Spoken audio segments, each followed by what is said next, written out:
তামাম পৃথিবীর বিখ্যাত হাদিস গ্রন্থ আছে কানজুল উম্মাল হযরত জালালউদ্দিন সৈয়দী রহমাতুল্লাহ আলাইহের জামি আস-সগীর জামিয়াল কাবির এর আলোকে প্রণীত আলালউদ্দিন আলী মুত্তাকি আল হিন্দি কর্তৃক সংকলিত হাদিস শাস্ত্রের বিখ্যাত একটি সুন্নি বিশ্বকোষ হলো কানজুল উম্মাল।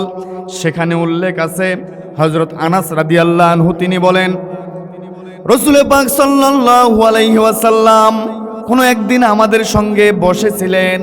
তিনি বললেন, তোমরা কি জান্নাতি মানুষ দেখতে চাও? আমরা বললাম যে জি হ্যাঁ। যে এখন যেই ব্যক্তিটা প্রবেশ করবে তিনি হলো জান্নাতি বান্দা। এই কথা বলার সঙ্গে সঙ্গে একজন মানুষ প্রবেশ করলো। দেখা গেল তিনি হচ্ছে সাদ বিন আবি ওয়াক্কাস। এরকম করে পরপর দুই দিন আল্লাহর নবী এরকম করে বললেন।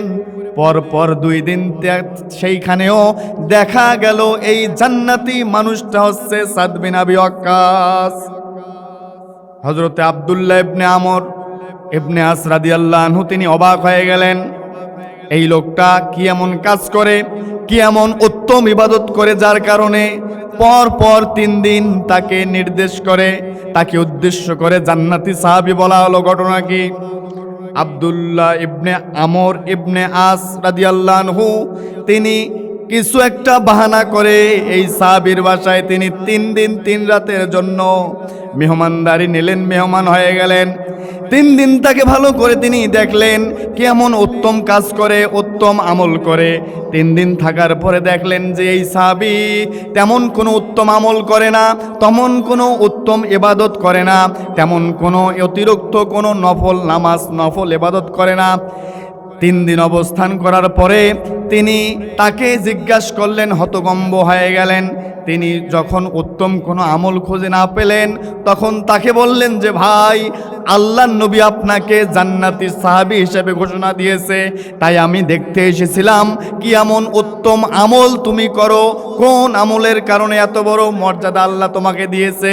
3 দিন থাকার পরে আমি দেখলাম তোমার মাঝে কোনো উত্তম কোনো এরকম কোনো উত্তম কোনো অতিরিক্ত আমল আমি দেখতে পেলাম না, অতিরিক্ত কোনো আমল নাই।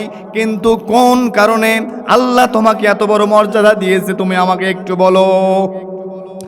হযরতে সাদ বিন আবি ওয়াক্কাস তিনি বলেন, আমার মাঝে অতিরিক্ত কোনো আমল নাই, আপনি যেতটুকু দেখেছেন শুধুমাত্র ততটুকুই।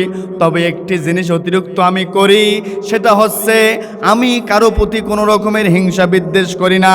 আল্লাহর কারো নিয়ামত আল্লাহ যদি কোনো বান্দাকে দেয় তার উপর আমার কোনো হিংসা বিদ্বেষ নাই।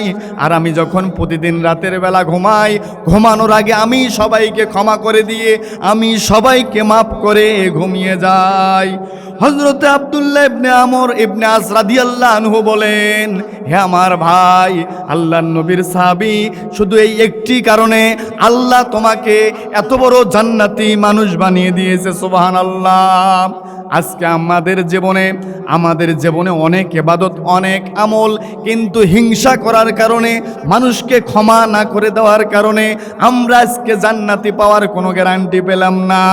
আমাদের জীবনে হয়তো আমল অনেক কম, ইবাদত অনেক কম, কিন্তু আল্লাহর জন্য আমরা যদি সবাইকে ক্ষমা করে দিতে পারি, আমরা যদি হিংসা মুক্ত একটি অন্তর তৈরি করতে পারি, তাহলে আল্লাহর নবীর ওই সাহাবীর মতো করে শেষ নবীর উম্মতকে, শেষ জামানার উম্মতকে আল্লাহ পাক দলে দলে ক্ষমা করে দিয়ে তার জান্নাতে দাখিল করাবেন। সুবহানাল্লাহ।